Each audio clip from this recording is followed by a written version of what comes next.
Bonjour Alexia Laroche-Joubert. Bonjour. Vous allez bien? Bah oui, ça me fait plaisir de voir comme ça. J'adore voir les intérieurs des gens. Voilà, rassurez-moi, vous ne vivez pas avec une pancarte Sud Radio derrière vous, Valérie? Absolument, si. Tous les matins, j'ai ma pancarte Sud Radio chez moi. Je l'ai dans mon salon. Je vis avec Sud Radio, matin, midi, soir, la nuit, même dans ma chambre. Voilà. Bon, je vous demande comment vous allez, parce que vous avez été une des premières à contracter le coronavirus et à l'avoir fait savoir. Vous n'avez pas eu de séquelles? Non, j'ai pas eu de séquelles. La seule vérité sur cette maladie, qui est liée à mon expérience, parce que j'ai eu la chance de ne pas l'avoir très forte, c'est qu'elle dure très, très, très, très longtemps. Voilà. Et que moi, j'ai commencé à récupérer mon souffle, je pense, 90 jours après. Ah oui, c'est très, très long. Oui. Très long. Alors, vous êtes allé sur le fort quand même, voir le tournage de Fort Boyard? Bah, évidemment. Déjà parce que c'est un plaisir d'enfant.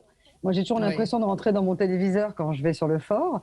Et puis, il y a un autre élément, c'est que, mais on va sûrement en parler, on a dû mettre en place des gestes barrières et organiser le tournage, et que c'était important pour moi de montrer aux équipes que je les soutenais, parce qu'ils ont fait énormément d'efforts justement pour respecter ces gestes barrières, tout simplement parce que l'émission n'étant pas assurée, si on avait eu un cas de coronavirus, dans ces cas-là, ça voulait dire l'arrêt total du programme. Donc, ils ont vraiment joué le jeu et je voulais les féliciter personnellement. Finalement, donc Fort Boyard revient, pardon. Finalement, les assurances ne vous ont pas suivi? Parce que vous aviez réclamé une assurance? Non, alors, enfin, quand j'ai réclamé, alors, les assurances, j'ai pas réclamé des assurances, j'ai dit qu'on n'était pas assuré parce que les assureurs, dès qu'il y a un souci, évidemment, c'est Courage Fillon. Donc, ils sont partis et a été mis en place un fonds de garantie pour protéger et assurer le cinéma, la fiction et les documentaires. Et le flux, c'est-à-dire les programmes comme Koh-Lanta, comme Fort Boyard, comme The Voice, n'ont pas été concernés par cette aide. Et donc, j'ai vraiment cherché à mobiliser les pouvoirs publics. On espère que ça va aboutir, parce qu'il n'y a pas de raison que nos genres de programmes sur lesquels on prend des risques et qui avons assuré, en l'occurrence les audiences en live sur les chaînes de télévision pendant la période de confinement, ne soient les parents pauvres du secteur du ministère de la Culture. Alors Fort Boyard revient samedi. Je disais que ça annonce les vacances. Quand on nous dit que Fort Boyard revient, c'est que voilà, c'est comme Noël le 24 décembre. Là, on est sûr que c'est l'été. Donc un tournage qui a été, vous venez de l'évoquer, quelque peu modifié, puisque normalement vous tournez plus tôt dans la saison. Pour cause de coronavirus, ça a été reporté. Vous avez dû adapter même certaines des épreuves. Racontez-nous un petit peu ce Fort Boyard 2020. Alors, il y a la partie sur Fort Boyard qui est off, c'est-à-dire tout ce qui se passe en coulisses, où justement on a fait une gestion d'équipe et on a bénéficié d'un truc qui peut paraître bizarre, c'est qu'on est quand même un lieu de tournage en extérieur, donc qui est plus protégé que les lieux en intérieur, et on a des cellules, et donc on a réparti les corps de métier pour respecter les gestes barrières dans les cellules, avec tout un process aussi sanitaire fait en concertation avec nos salariés. Après, il y a ce que les téléspectateurs vont voir, et c'est vrai que pour respecter les gestes barrières et ne pas avoir un programme où constamment vous avez des candidats masqués, on a travaillé sur des plateaux avec Olivier, où on respecte les distanciations. Olivier Mine. Oui, Olivier Mine, pardon, les distanciations sanitaires, ce qui fait que quand on voit les fameuses courses, vous savez, dans les coursives de Fort Boyard, là pour le coup ça ne se fera pas en équipe, ça se fera en individuel, donc on envoie le candidat avec Passepartout qui lui est masqué à son épreuve, et puis il y a quelques autres petits aménagements, c'est-à-dire que c'est vrai qu'il y a des épreuves signatures de Fort Boyard qu'on ne retrouvera pas cette année, comme la boue, parce que là évidemment ça c'est une épreuve de contact, c'est un corps à corps, donc voilà, c'était un corps à corps, donc c'était compliqué de le faire. Et puis il y a certaines épreuves qui ont été réaménagées pour pouvoir être jouées en solo. Et le père Fouras, qui a plus de 70 ans, vous avez pris quand même le risque de le mettre dans le tournage? Est-ce que c'est une personne à risque? Alors, le personnage est en effet assez âgé. Heureusement, son interprète l'est un peu moins. Non, alors c'est vrai qu'on a été très inquiets à un moment, à l'époque où Macron a fait des déclarations sur des tranches d'âge, parce que Fort Boyard, c'est une grande famille.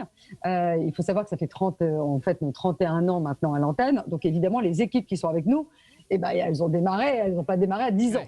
Voilà, il y a des personnes qui pouvaient être concernées par cette déclaration. En l'occurrence, c'est revenu à la normale, mais c'est vrai qu'on a particulièrement protégé nos animateurs, mais je parle aussi de Willy, de Delphine, d'Olivier Mine et évidemment du père Fouras, avec un isolement par rapport au reste des équipes, tout ce qui concerne le maquillage, alors qui est très important pour le père Fouras, et les maquilleuses avaient un process très particulier. Enfin voilà, on a beaucoup travaillé avec eux pour qu'ils se sentent rassurés et puissent proposer aux enfants et aux plus grands un programme de qualité. Et j'avoue que je félicite les équipes d'ALP parce que, comme vous le disiez, on a démarré plus tard l'ouverture du fort et on a produit extrêmement rapidement en apportant le même niveau de nouveauté que les années précédentes. Donc pour les enfants, le programme sera un grand moment de divertissement complètement et avec des gestes barrières indolores. Et ça n'a pas été trop compliqué de rassembler justement tous les participants, tous ceux qui vont être soumis aux épreuves, d'arriver à les rassembler à une date, puisque c'est des tournages qui se préparent longtemps à l'avance. Tout le monde a réussi à se libérer pour le tournage. On va évoquer quelques noms. Vous allez avoir dans celle qui vient, c'est Clémence Bottineau, Camille Cerf, Bauder, Claude Dartois, le célèbre Claude de Koh-Lanta, Tom Leb, tous ces gens-là donc se sont rendus disponibles pour venir. Ouais, ce qui a été fantastique en fin de compte, c'est que c'est l'un des premiers programmes de divertissement qui reprenait ses tournages. Et il y avait une forme d'enthousiasme des personnalités, des artistes, de montrer qu'ils étaient aux côtés des Français pour les divertir cet été, au sortir de la période de confinement. Donc en plus, ils ont vraiment été très sympas parce qu'on les a décalés. On devait tourner un moment avant et on les a redécalés. Ils se sont réorganisés. Donc j'avoue que je les remercie beaucoup d'apporter qu'ils apportent le soutien. La productrice que vous êtes, vous allez bien nous faire un programme avec Claude. Claude est devenu une vraie star après Koh-Lanta. Je suis sûr que vous y pensez. Claude est un de nos grands aventuriers. C'est vrai qu'on a très envie de travailler avec lui et c'est vrai qu'on y réfléchit ensemble. Il s'est blessé sur le fort ?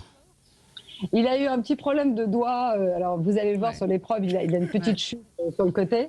Alors, l'avantage, c'est qu'il est costaud de nature. Hein, et quand vous avez fait plusieurs participations à Koh-Lanta, on peut dire que voilà, vous endurez la douleur probablement différemment des autres. Et puis voilà, tout va bien. Il a été strappé, je crois. C'est comme ça qu'on dit.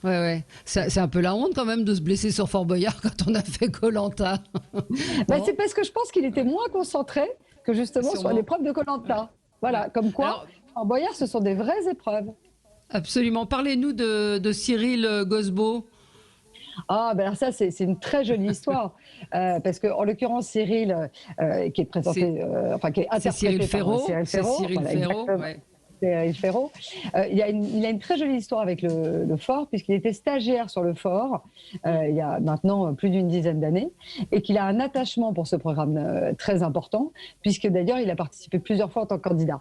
Et il y a un moment, les équipes d'ALP, Alexandre Arred, à la direction des divertissements de France Télévisions, s'est dit mais pourquoi on ne ferait pas quelque chose? Et ce qui est fantastique avec Cyril, par ailleurs on produit la carte au trésor sur France 3, il a un humour et il arrive à se moquer de lui-même en exagérant des choses de lui-même, et il crée un personnage d'animateur narcissique et complètement une sorte de Ken, une sorte de Ken auto-centré avec des vestes à paillettes, qui n'en a rien à fiche des candidats qui sont devant lui et qui va un petit peu les martyriser, qui est à mourir de rire. Et du coup, vous avez mis Francis Lalanne derrière, alors qu'il faisait des chansons super pour Fort Boyard.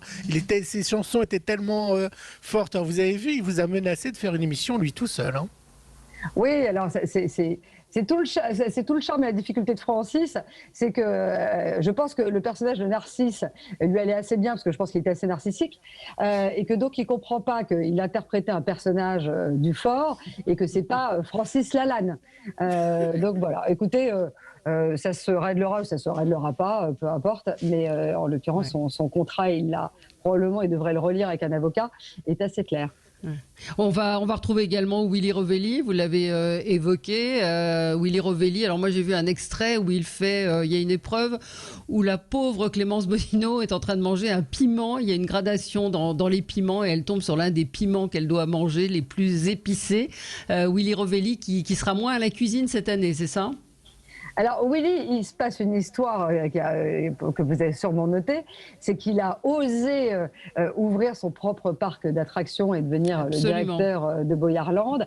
Et vous savez, le père Fouras a très peu d'humour. Et donc, il a considéré que c'était un crime de lèse-majesté et il a décidé de fermer son restaurant. Et donc, Willy a dû trouver, tout espiègle qu'il est, d'autres solutions pour martyriser nos candidats et prouver son art culinaire autrement, on va dire. Et puis, il y a... Gilles. Oui, et puis moi je voulais vous poser une question. La semaine prochaine, il y a une conférence de presse pour le nouveau Koh-Lanta. Qu'est-ce que vous pouvez nous dire en avant-première, avant de le dire aux autres journalistes, sur le Koh-Lanta qui va arriver sur TF1 ? Faites-nous un petit scoop. Alors, comme vous savez, vous avez dû le remarquer, je ne m'exprime jamais avant la conférence de presse. C'est pour ça que je tente. Ben, vous avez raison, mais je laisse toujours évidemment la primeur à celui qui l'incarne depuis presque 20 ans, c'est-à-dire Denis Brognard, et à TF1 qui le diffuse. Après, moi, je suis au service de ces gens-là et je fais, voilà, je me débrouille. J'aurais tenté, avec, Valérie, vous voulez pas. Vous aurez tenté. Non, mais vous faites remarquablement bien votre métier. Ah. Un petit truc, non, même pas une petite annonce. Il y a une première, en tout cas, il y a une première sur Koh-Lanta qui est un exploit. Pour la première fois, en effet, il va y avoir 4 équipes. 4 équipes. Ah, bon, petite info. Vous avez jamais eu envie de participer à Fort Boyard? Vous l'avez fait ou pas? À Fort Boyard, bien sûr, j'ai été. D'ailleurs, quand j'ai pris la direction de la société ALP qui produit Fort Boyard, je leur ai dit, vous avez de la chance, vous êtes c'est la première présidente qui a été candidate sur le fort. Je me souvenais pas de ça. Ouais, j'ai été sincèrement assez nulle, mais je me suis beaucoup amusée. Quelle épreuve vous avez faite? Il y a toujours autant de gens. Ouais, pardon. J'ai fait la balançoire autour du fort, j'ai fait le tuyau, qui est une épreuve qui n'existe plus, avec des rats. Voilà. Et vous êtes toujours très sollicité par des personnalités pour participer? Oui, il y a un attachement. Il faut dire que c'est le programme. Je pense qu'il y a plein d'acteurs, chanteurs, etc., dont les enfants se foutent royalement de leur carrière. Mais il suffit qu'ils leur disent « je vais aller sur le fort » et là, d'un seul coup, ça devient des héros. Donc, beaucoup de nos invités le font aussi pour leurs enfants. Alors Valérie l'a jamais fait, je vous dis ça comme ça au passage. Mais je pense que je serais encore plus nulle. Je pense que je serais encore plus nulle que vous, c'est Alexia. ça qui est drôle. Mais vous savez qui l'a fait? C'est Roselyne Bachelot. Oui, c'est vrai. Mais il y a 2 ou 3 ans, voilà. Donc j'ai martyrisé notre ministre de la Culture, ça fait beaucoup rire. Oui, elle va peut-être vous en vouloir du coup. Non, je crois qu'elle a passé un bon moment. Oui, bon, ça l'a amusé. En tout cas, on retrouve avec grand plaisir Fort Boyard samedi prochain et pour tout l'été avec de nouvelles épreuves. Toujours Olivier Mine aux commandes et puis le même plaisir, vous disiez, d'enfants. Et puis Claude, samedi, absolument, Claude, le héros de la France. Ouais, merci beaucoup. Merci à vous. Et à bientôt et bon courage. À bientôt. Merci à vous. Merci Alexia Laroche-Joubert. On se retrouve nous dans un instant pour les bonnes résolutions de l'été. À tout de suite.